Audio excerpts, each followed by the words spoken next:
Ahoy there, mateys! Welcome aboard the Riff Raff podcast.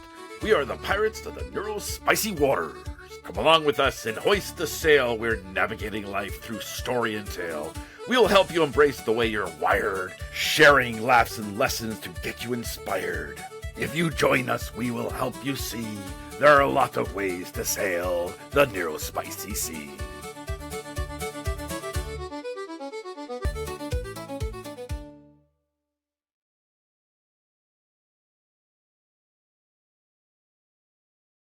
Doing all of the above. That's so exciting. Sorry, we're recording. Good morning and welcome to Across the Desk. And we are continuing with our Riff Raff podcast. And so today we are the three pirates, Sydney Elaine Butler. What would your pirate name be, Sydney? You see, I think I thought about this more as a child, but I haven't thought about it recently. I don't know. Let's process. Yeah, let's process. I would be a captain for sure. But name, I'll process that and get back to you. Okay. And good morning, Paul. Good morning. And what do you think your pirate name might be? I think I can say it comes to mind. We're going off PG. I don't know.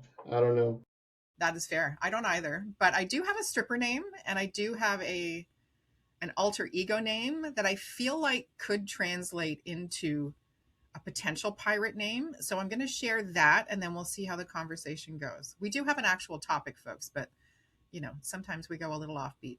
So my alter ego's name is Lola Dazzlebomb.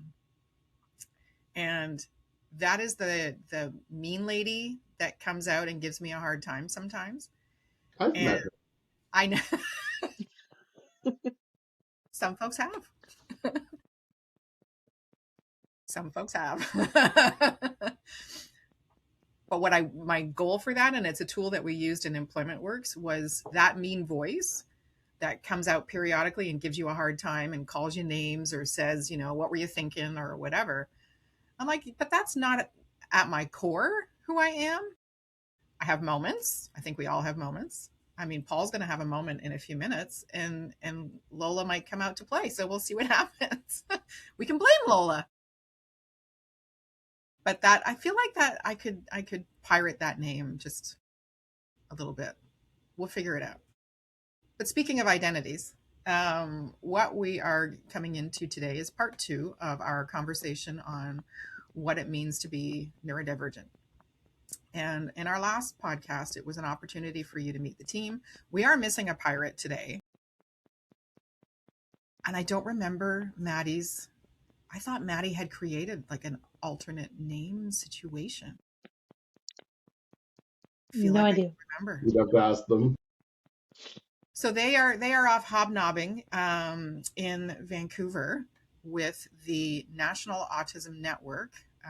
They are on the board for that organization, and their focus during their visit there is building governance on the board and leadership opportunities and all kinds of great stuff. So, kisses to Maddie. And they will be joining us next week. Right now, it is 6:00 in the morning in Vancouver, which is a bit of a big ask for somebody. So that's why we have a posse of pirates. Is it a posse? I don't think so. You are the keeper of pirate lore. I know, but I was like, that doesn't sound right. Doesn't sound right. It could be a mob. It's also early, 9:00 in the morning. That's fair. 9 o'clock. Without shoveling. Tell me you're autistic without telling me you're autistic. 9 o'clock's early. I'm just saying. So that's another conversation. What we jumped into last week was each of our own stories about being neurodivergent, what that looks like, how it shows up for us.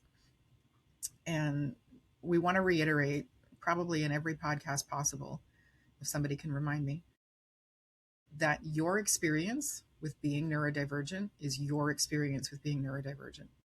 And what we share and how we're impacted and what that looks like is unique to each of us. Like not in a snowflakey way, but in a, everybody's got different fingerprints.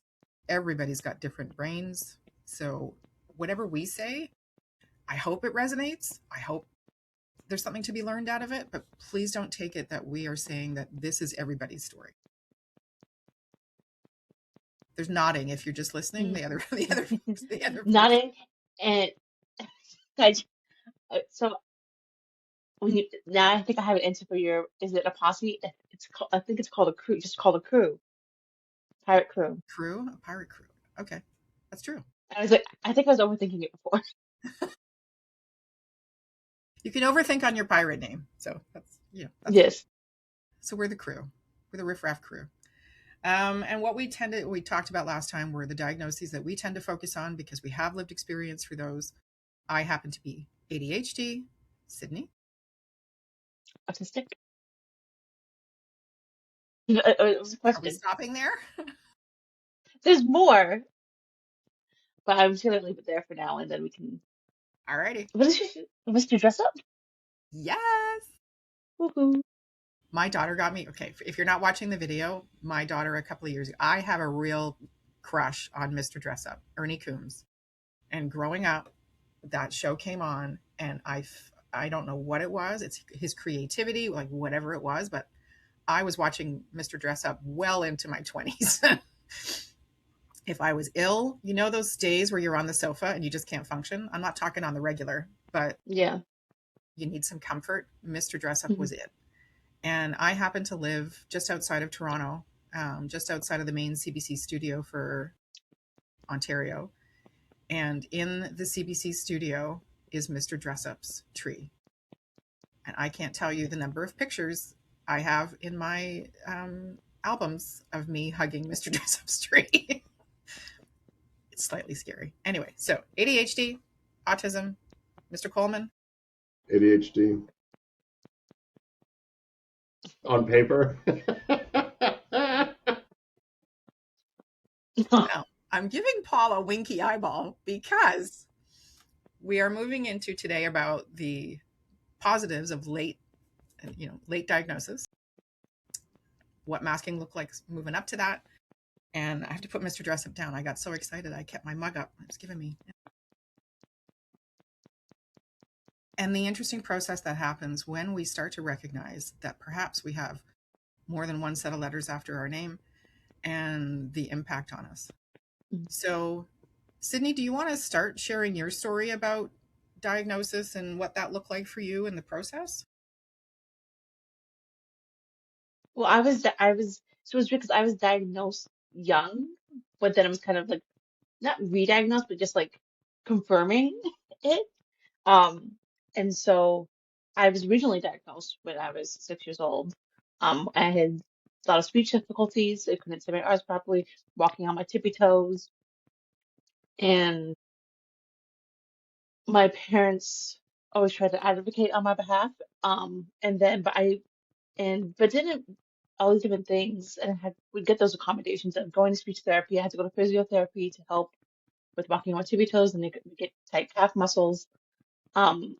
But I was told the diagnosis, and then I had other classmates that were boys that I knew were on the autism spectrum. But I don't act like them. So I was like in the constant, and I wanted to help them. I saw that they were struggling, and so I would step in and help them. I kind of talk about this in other podcasts that we've done so far, but it really is a core part of my identity, so that's why I keep bringing it up. And understanding that I was just like sometimes I feel like I got the diagnosis, but didn't really know how that was impacting me directly. And then years later was and I would try to unmask now knowing that terminology. So I would exhibit those traits that were just me. I thought I was just being myself and be like, sometimes I couldn't be my whole self or be parts of myself. So I was like, I'm just gonna not be me. Which is so And hard. yeah, and so I always say in high school in particular, I felt like I was a chameleon. So I would hang out with the burnouts, the jocks, the nerds. I didn't have one place. I would be a theater kid and hang out with the theater kids, and I didn't have a set place of identity. I was just knew these were all parts of me. And I remember coming home from school extra drained than other classmates. And I was like, is anyone else this tired? after school. But it's because I was trying to blend in and masking in different, like for everyone. And then actually started, so my school was attached to another school called Park Home, which is for kids with teenagers with disabilities. And started volunteering there. My drama teacher actually helped us integrate students in that school into our drama programs, into our plays and our skits, and all these different things. And then I started working at my local rec center, working with kids, teens, and adults with disabilities that identify as neurodivergent or having physical disabilities or other disabilities. And this was like, I was working with a lot of autistic children and a lot of autistic girls included. And I was like, I saw myself in them. They're just like, what is going on? And then I, it's like, I remember I was my mom says everything that I've ever done has it under in the big bin. And so I went searching and it's like, yes, I have this diagnosis, but again, I didn't know what it meant. And was then like, okay, what does it actually mean? What does it mean for me? And what is it going to mean for when I now go into post-secondary? When I am trying to, I studied in my post-secondary for human resources, and at the same time becoming more aware of who I am.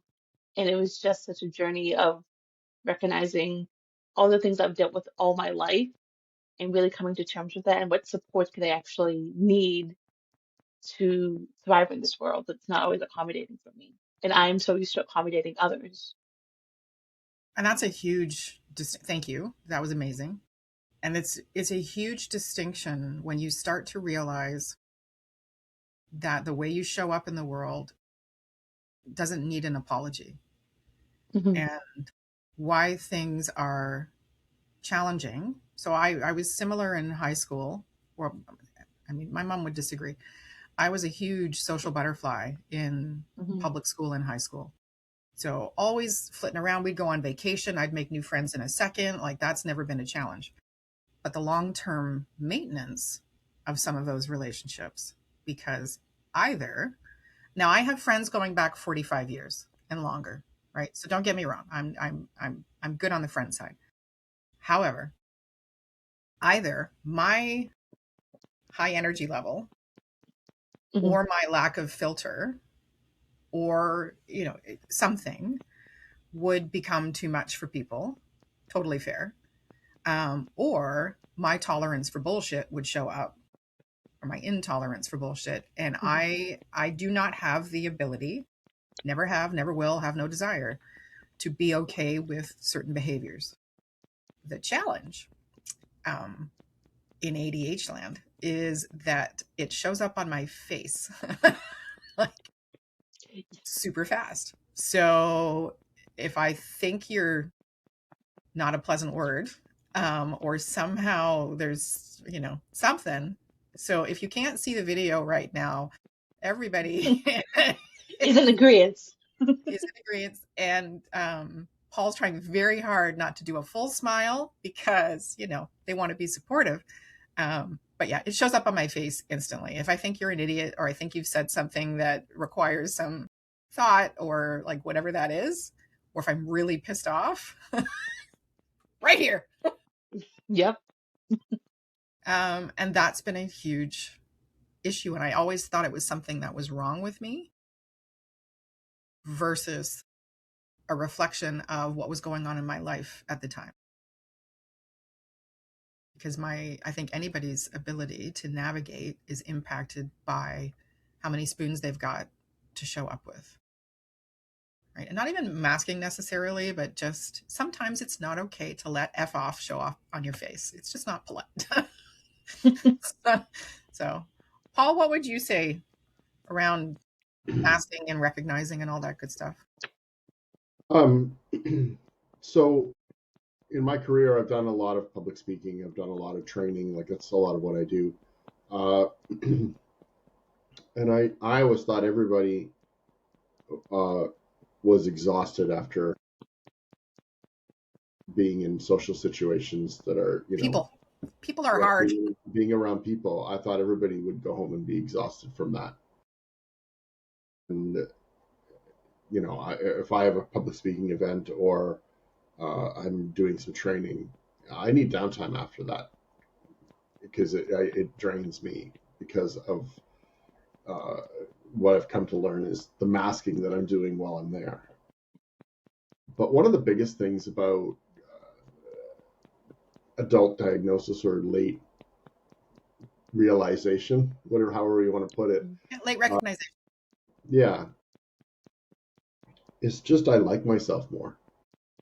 I give myself more freedom, and I don't blame myself for a lot of things. A huge thing in my life is object permanence. I if you ask me, use my pantry downstairs as an example. If you ask me, do we have any canned tomatoes? I can tell you how many canned tomatoes we have and what area, what shelf they're on and where. Right? It's not that I'm an organizer. I just remember where everything is. Hey, one of my kids, can you go get me the ketchup out of the fridge? It's on the top shelf, third from the back. Like, I will just know that. But I'll be damned if I can remember where I put my keys. And that, for my entire life, has bothered me, that I can put something down and 2 seconds later I have no idea where I put it. And I always get mad at myself for that. And since I realized, okay, it's just how my brain works, I now consciously, and you'd think I would have done this earlier in my life, but I consciously make some sort of connection with where I'm putting something. Or, I purposely will put it away instead of putting it down. There's certain things that I've now, I guess before I would put it down and go, I'll remember where I put that. Said every ADHD brain. I didn't want to accept the fact that my brain just wouldn't pick that up without some sort of other cue to it, right? So now if I put something down, I'll repeat to myself where I put it. I'll say it out loud. I put that down here on the edge of the cutting board or whatever, and it'll place itself. So there's little things that once I was able to accept that this is just how my brain worked, instead of expecting it to work normally, or what I need, right? Yeah. Air quotes. Air quotes. It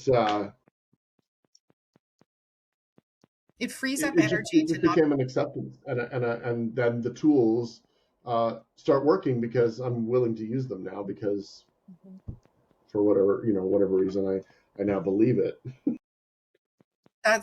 There's a part of neurodivergence, and not everybody has this, and part of it was my team helping me realize this, and part of it was, there's a name for that. I have a version, if you will, of pathological demand avoidance. So it's not extreme. Yeah. Look at their faces. People are not kind. No, I have terrible task avoidance. Yeah. So, or it's the there's another version of it. It's a version of demand avoidance. So it's not that, I'll throw chairs if you ask me to put stuff away. But if I'm told to do something in a certain way, and I think we briefly touched on this in our first podcast, I have a really intense reaction sometimes that not everybody can see. I'm getting much better at not doing it, but my immediate response was, F you. Don't tell me to do, and there's nothing about that person. There's nothing about what they did. Or if somebody tells me that I have to do it a certain way and it's dumb, I will find every reason possible to not do it that way. Case in point, taxes. I hate paying taxes. Hate it. And I hate and I agree with them and I support them and they do wonderful things. And I've been educated because of taxes. I've had 5 surgeries because of taxes. So I'm on board. I'm not dodging anything. I pay my share. But at the end of the day, when you're the one directly earning the money, there's no middleman, there's no employer, there's no nothing. It's just you. And then you have to give half of that away. It's really hard. So I have found every way possible. And it never works, folks. That's the other side, is that it's never worked. I still have to pay the damn taxes. Yeah. I've just made it harder on myself by trying to circumvent being told that I have to do it a certain way. So my poor accountant, I had a conversation with her the other day. And so both Sydney and Paul are entrepreneurs. Maddie is as well. So they understand what I'm about to say, because we have to invoice. Like, it doesn't run like a normal situation, right? And so my accountant says to me, Elizabeth, we have to make you an employee of the company, and you have to, it was the have to, you have to pay yourself through payroll, and you have to do this and you have to do that. I've had my back up for 2 years because that's how it was put to me. 2 years, people, is what my ADHD brain went, nope, I'm going to find a way around that. And no, that's not the case. Still paying the freaking taxes, and I finally let it go. And my accountant said to me on Monday, she says, I can hear a difference in your voice around. But back in the day, before I knew, before I did research, before I whatever, it made me a very angry person. And for me, anger simmers at the surface for me all the time. You know that scene in Marvel Avengers? And it's I feel like I know exactly what you're going to say. I think you do. And the aliens are attacking, and Hulk shows up on the motorbike, and he says Bruce Banner, and they said to him, like, what's your secret to turning into the Hulk? And he looks at them and he says, remember when you asked me how I get angry? And he says, I'm always angry. And then beats the crap out of the big worm alien thing. And that's legitimate. I am angry. I feel like that used to be my baseline. Now I'm less angry. Less angry too. But it's like, especially as apparently getting angry, as women, we usually suppress our anger, and it's not good for us. So it's like, I feel like it's in the anger, how are you using that anger? Is it constructive anger? And I think even like you both just mentioned, and thank you for, like, it's just like there's so much shame, or you have so much self anger, but once you actually start to understand yourself, and it's like you can kind of release some of that anger and really, like, Paula, the tools are doing to actually, it's like, okay, this is on the table, this is where it is. You just doing those tools for yourself is so important, and kind of releasing that shame that you had for so long. And I think that's why it's so important to getting to know yourself and getting to know how you best work, neurodivergent or not, right? I never connected that. Thank you for that. I never connected that before, that I was mad all the time because I was probably anticipating me screwing something up. Mm-hmm. So it was like I either misunderstanding something, or skipping something, or finding something in my notebook that I should have done last week, or whatever that is. And then I get mad at myself because why can't I follow a process? And I have all these tools, which I do. I mean, folks, I'm functioning. Like, don't grade. I run a technology company. I run a not-for-profit. I have a husband and 2 kids. There's food in the cupboard. I got a dog. We're good. I'm not running around half naked and whatever. Well, it could be a thing. I could share the Vegas story. Sydney knows the Vegas story. It wasn't me. Somebody else was running around and looked to be half naked. I'm like, what happened? Elizabeth, what happens in Vegas stays in Vegas. You're not wrong. I did not get up to no good in Vegas. That's not my... There have been times in my life where that's been a problem, but that was not one of them. I really appreciate that connection, Sydney, because I hadn't put that together before. And it's interesting because I struggle now to identify with shame, because I live my life in a way that creates minimal opportunity for shame. I don't lie. I say what I say. If you ask me to do something, I'm going to do it. There's never any below board activity. I won't work with companies or partners that behave below board because I don't want anybody to ever associate me or my company or my team with below board behavior. Because that's a hard no. And I've dealt with family members who have made different choices. And I'm like, I don't want anybody ever thinking about me the way I think about them or the people that behave below board. Well, I saw this quote. It's like, I didn't grow up with role models. I grew up with people in situations I didn't want to be in. That's so good. I was just like, when I first saw that, I was like, ow. How? I was like, but because it's so true. And it's sometimes that's more the motivator than having, the role model. It's like sometimes it's like I don't want to be in the same situation that you're in. I don't ever want anybody to And think about me and go, that's not somebody I trust, or that's not somebody I would ever yeah. work with, or that's not somebody I feel safe with. Best compliment I've had in the last 2 years is when folks who come out to board games night or come out to Job Lab or come out to an event or whatever, and I just had this happen last week. Bless Paul. Excuse me. They came out and they were involved in an activity that we were doing, and we ended up having a talk after. And they shared that was the first time they'd walked into a group of people that they didn't know. And within a very short period of time, they felt safe and felt they could be themselves and felt like, and I had to sit there and process that for a minute. Because I have grown up being the person told that the example I always use, I watch a lot of movies. So I use a lot of movie examples. So if you've ever seen How to Train Your Dragon, and the dad gestures at Hiccup, the son, who doesn't want to kill dragons and whatever. And he says, you need to change this. And Hiccup looks at him and he says, you just gestured to all of me. And that's pretty much my entire life. It was somebody gesturing to all of me going, you can't be like that. So one of the things that we wanted to also discuss is how diagnoses can change as we age. So we can either get more, we kind of collect them like buttons.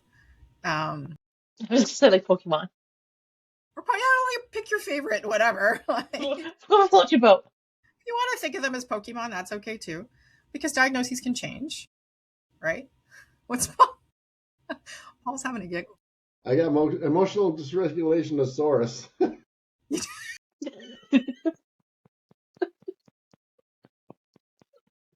need to create a graphic for that. Emotional dysregulation. Got it. That needs to be our shirt.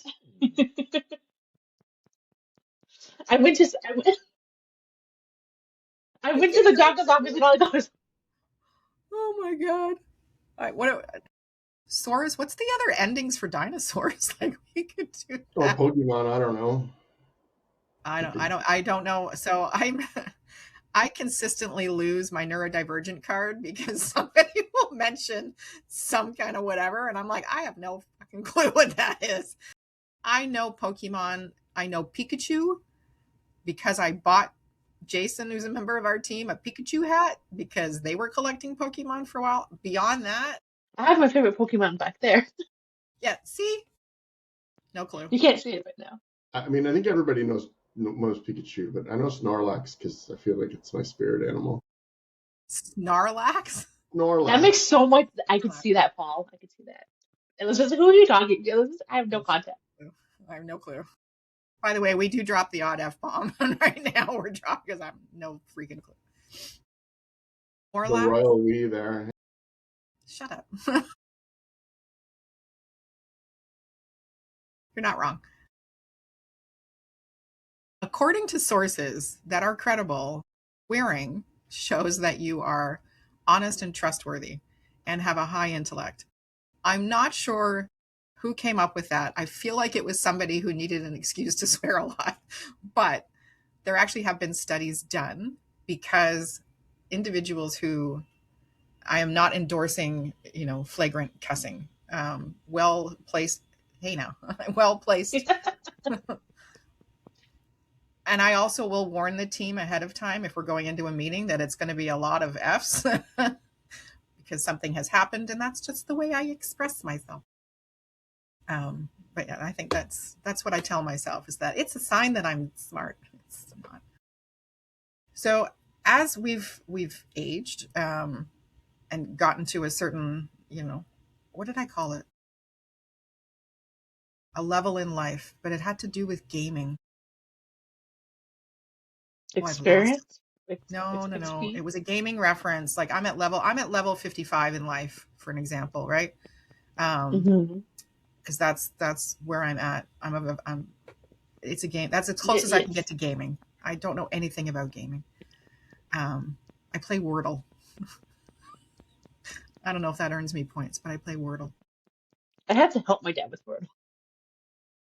Paul's looking very confused. I just realized I just passed level 58 then. You did. That hurts. Why? That's amazing. Congratulations. Sydney's at level 28, going to level 29. Yeah.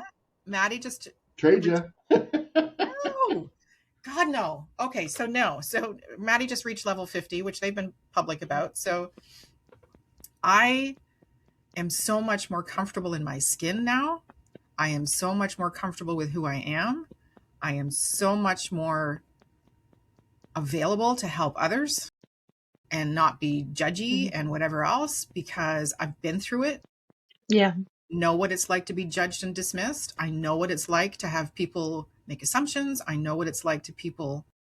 So I would not take my 20s again, other than the fact that I got married and had kids and graduated college. Those were great. The rest of it sucked. High school sucked.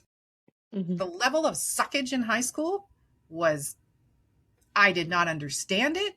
I didn't understand people. I didn't understand why shoes were so important. I didn't get being judged because I didn't get an alligator on my shirt. I didn't understand the social exchanges in some areas. Because none of those things mattered to me. Yeah. I didn't get it. Sydney, did you get the alligator on your shirt reference? I was like, I think I did, but then I'm like, that's a level 50 and up club. I don't even remember the brand, but was it Izod?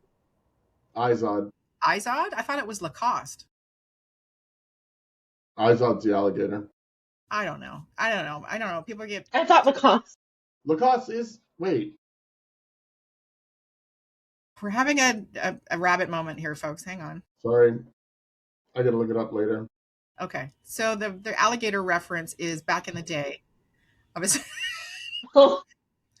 Paul, you are edging closer and closer to the conversation that you don't want to have. I'm just saying that it's happening. The alligator on the shirt is just essentially a reference to a brand that was highly important at the time. And there were people at the high school I was at who would judge the heck out of you if you didn't have, right? So. Well, that happened to me in middle school. There was like the Victoria's Secret brand, pink, whatever. The TNA, I'm just like, and they're like, you know how, and this is a bag that everyone wanted that was like super expensive. I'm like, did you just say TNA? Yeah.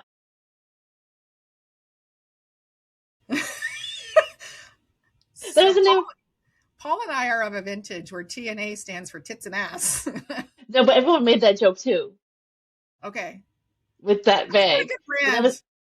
That was the brand. And everyone had this bag and the thing was other clothes around it. And I'm just like, no, I'm just gonna get my clothes from Giant Tiger. Well, so that whole fitting in thing, my attempt at fitting in high school was penny loafers were a huge deal. They were called Basswegians. And it was this, you had to have this brand and there was a color and there was the whole thing. And I got so fed up with not fitting in that I was like, all right, maybe I'll stick my stake in the ground on this one. And I begged my parents. These were expensive shoes, folks. So this is back in 1985 or 6 or 7. Like it was like mid 80s. And back then they were $65 shoes, $85 shoes, which doesn't sound expensive, except if you do for inflation and whatever, that's like a $400 pair of shoes. It's huge. And so that was not something that was on board in our house, only because potentially I was still growing and that was a lot of money on a pair of shoes.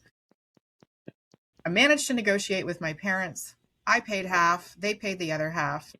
These were the single most uncomfortable shit shoes. And I tried for like a week. And then I just went, this is dumb.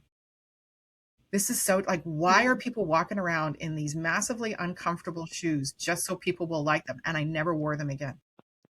We had a shoe like that. Was it called Tom?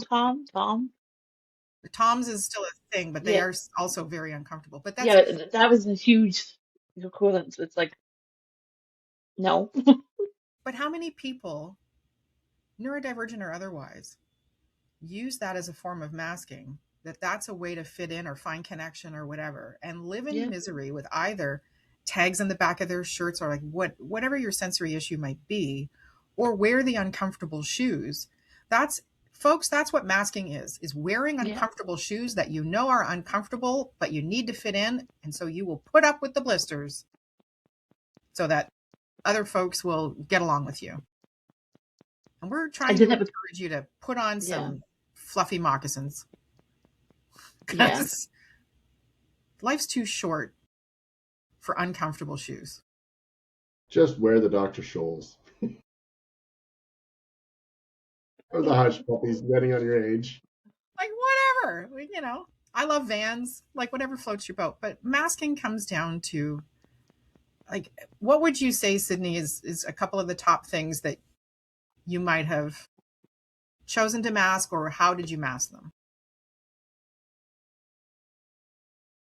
We can come back if you need to process. Yeah, I think I know, but like I'm just like that's a big question. It is a big question. It is. Come back to me. Okay.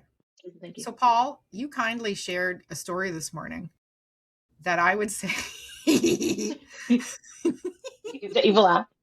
Alphabet laugh. And it isn't so much about why it was happening, but it was a mask, right? And so Paul is fantastic at doing interviews. They didn't think they were, but they are. And you put out a video today, which I watched, which was great, by the way. And I want to take the course. We'll share details about that later. What got brought to your attention? Well, I don't know if it's masking so much as recognizing, like,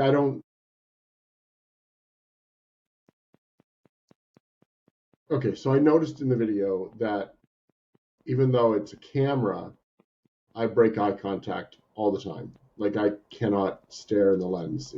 It makes me, I have to look away. Which is a common neurodivergent trait, by the way, folks.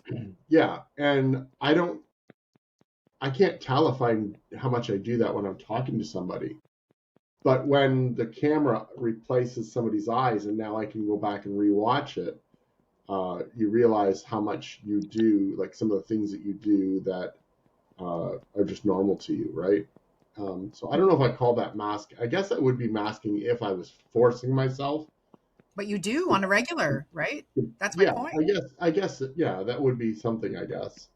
The other things are like the invention of fidgets are the greatest thing ever. I'll tell you,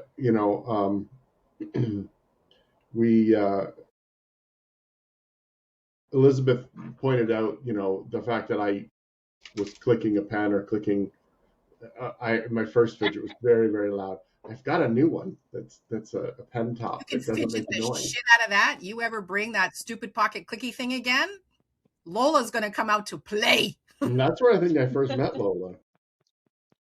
Lola had a moment. But It's so calming. Now get Nido. Do you know what Nido is?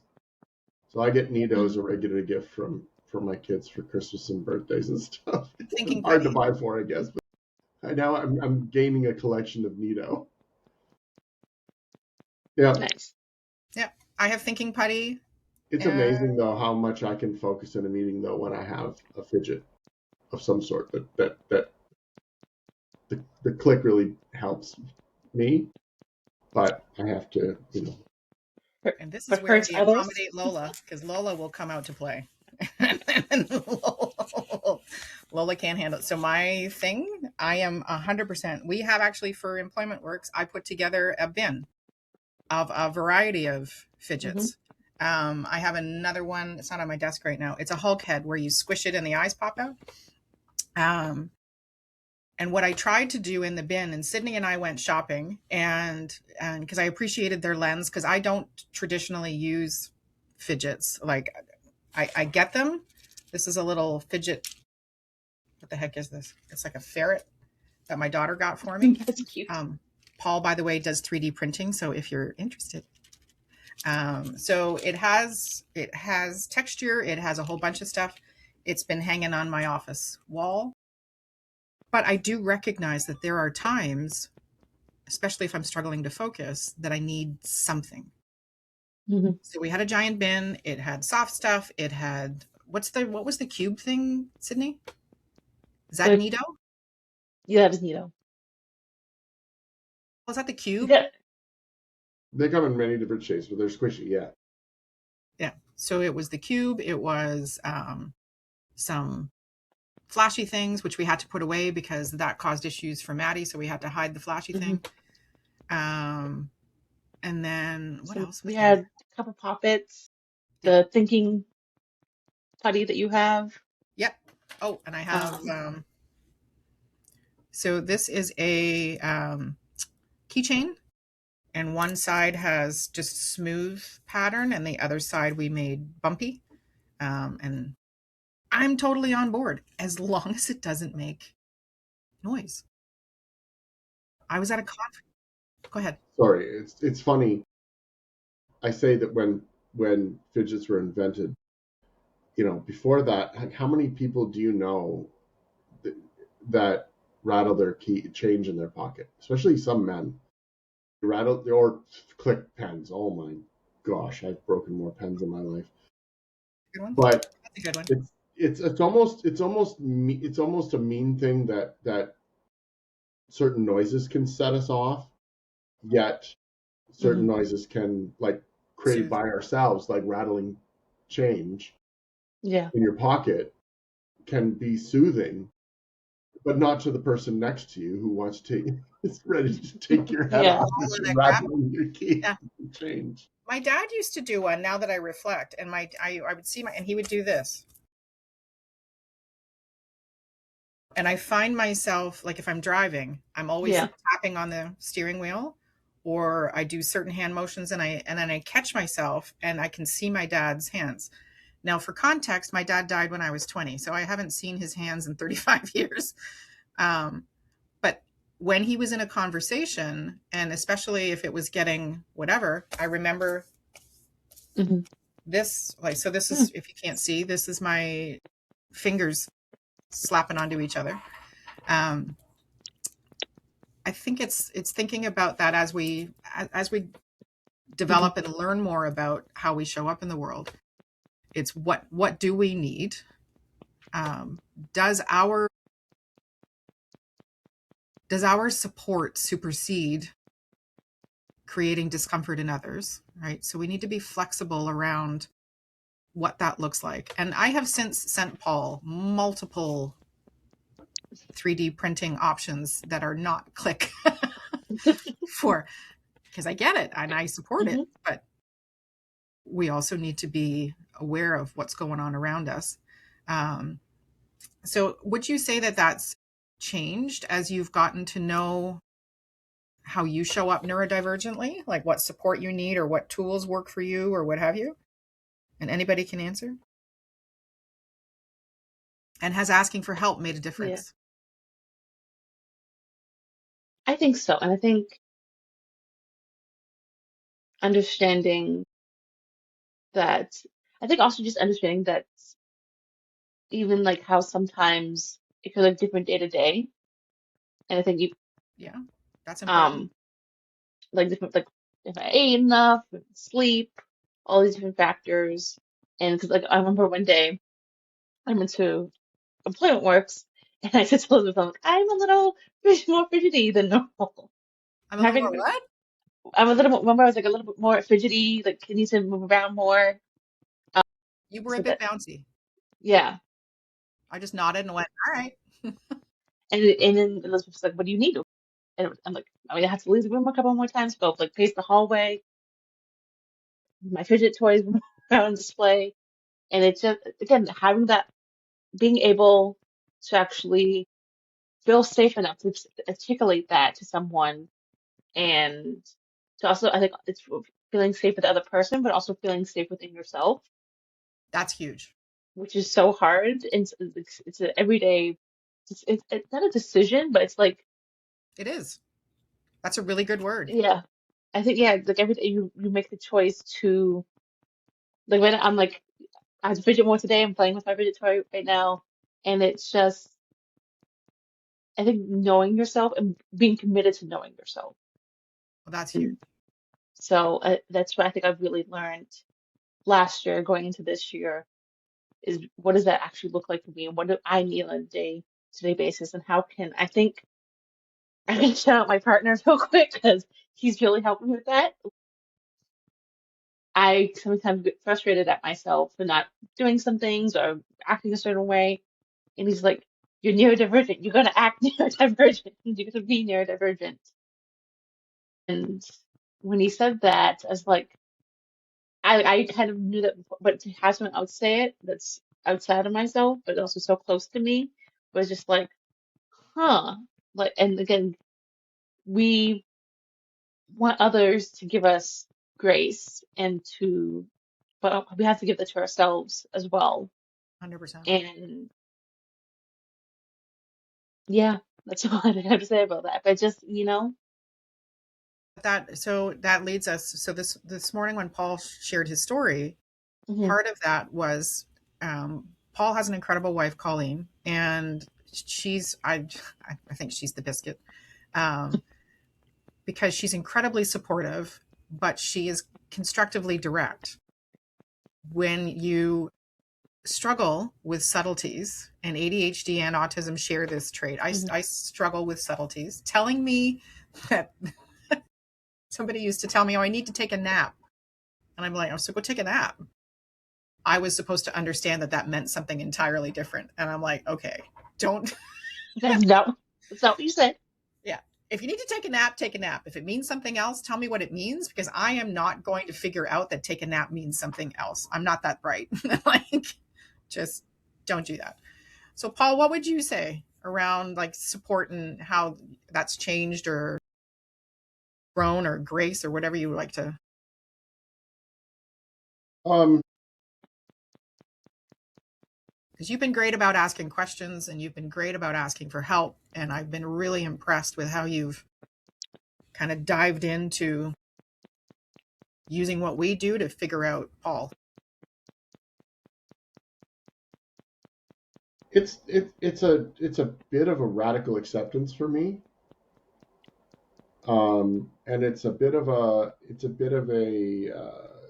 there's a couple of things. It's a allowing myself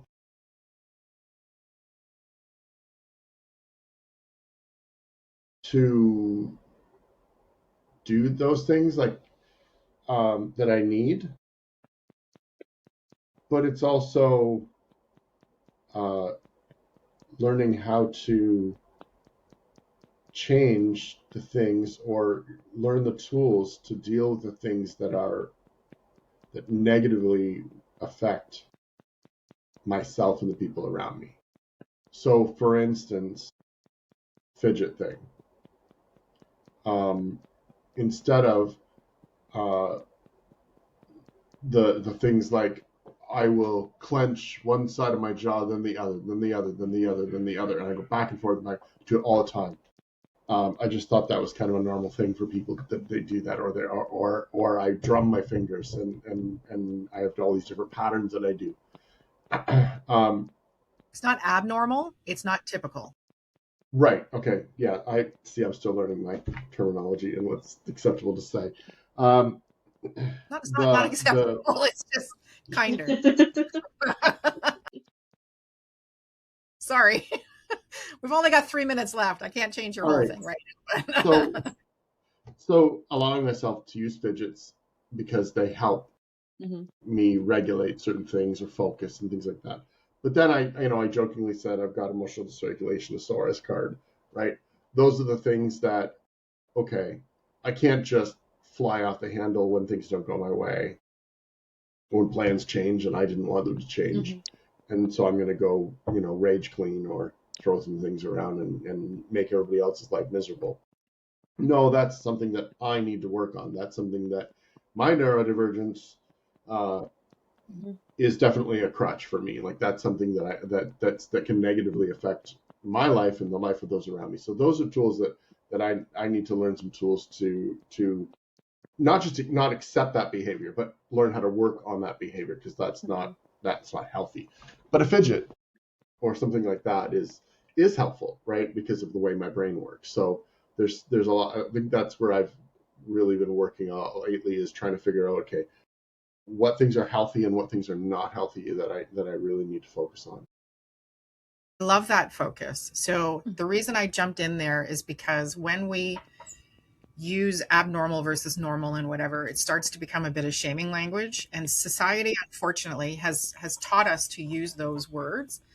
And so constructively, and I do this with everybody, not just Paul, is I invite you to consider using typical versus atypical, because it's not abnormal to do. Everybody's got something, right?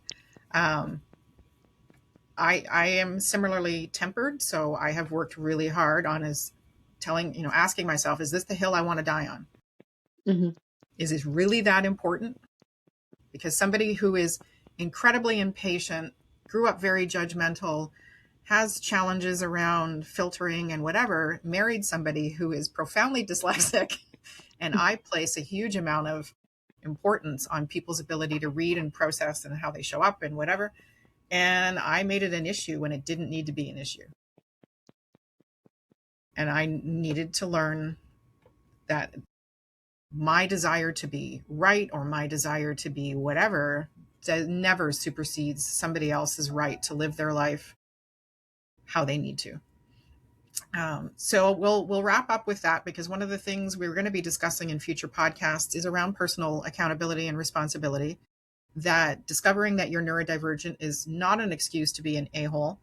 And that's a huge one that we're jumping into. And if Maddie were on here, they would be hell's yes nodding.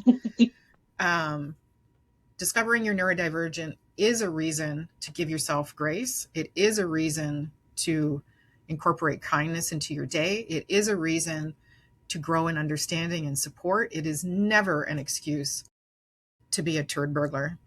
And we're going to jump into that because we've all had moments where, that personality asserts itself. Turd. I'll leave Paul to process that for a second. We could say turd blossom, and then it's a Guardians of the Galaxy reference, and then that might make more sense. But when I stop recording, I'll explain to you turd burglar. It's not great. It's not a good one. So thank you for joining us today, folks. Our goal today was to talk about, what it means to be neurodivergent, what we've learned as we've discovered what that means for us, to remind folks that every, experience being neurodivergent is individual. And what we talk about here, I hope it helps. It's never to judge. It's never to say you have to be this way. We've all grown up being told how we should be. We're kind of at a level in life where we're at F it, and to build on a conversation that Sydney and I had this week, it's just just be kind. Be kind to yourself. Be kind to others. Be kind to knowledge. Just be kind. So next Hey, week, can I close with something? absolutely. Lacoste is the company name.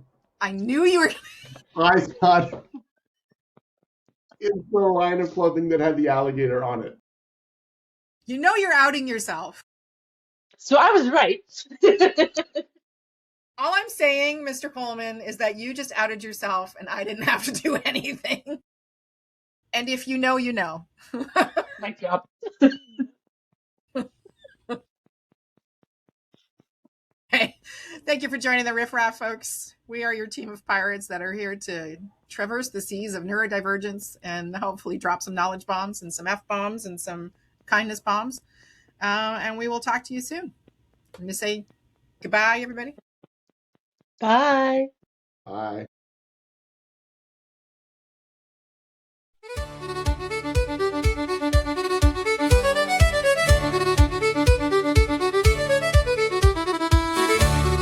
Hey, this is Elizabeth Blue from Spiro Canada, one of your pirates on the Riff Raff podcast team. My fellow pirates include Maddie Dever from Autistic Bridge, Sydney Elaine Butler from Accessible Creates, and Paul Coleman from Creation Designs, who is our very own Arctic LARPing Santa. Thank you for joining us on the Neurospicy Seas, and we wish fair winds to you all.